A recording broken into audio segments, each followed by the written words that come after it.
الأخت لطيفة ذكرت موضوعا مهما حقيقة نحتاج فيه إلى حديث، موضوع الآباء الذين يمنحون أبنائهم فرصة القيادة وسياقة السيارة دون أن يتعلموا القيادة جيدا ودون أن يحصلوا على الرخصة، فيعيثون بذلك في الطريق فسادا.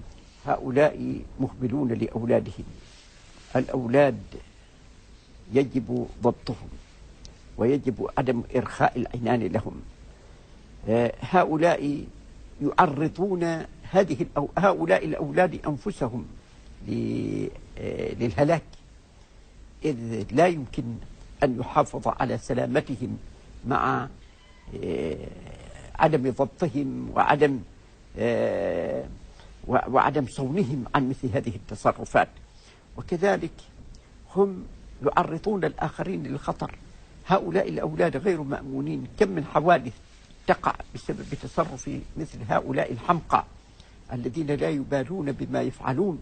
كم من أمور تقع، ربما حاول أحدهم الهروب عن أن يقع تحت مسؤولية الشرطة في حال من الأحوال، عندما يرى شرطيا أو عندما يرى سيارة المرور فيسرع السير ويؤدي به ذلك إلى أن يقع في أمر يذهب بأرواح الناس وقد يعرض حياته نفسه للتلف.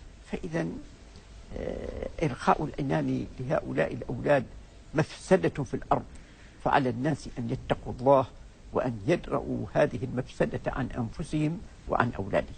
يعني مسألة العاطفة هنا، مسكين يبكي لا، قضية البكاء يعني وقضية العاطفة. هل أولى أن تمسح دموعه بتعريضه للتلف؟ هذه مشكلة صحيح.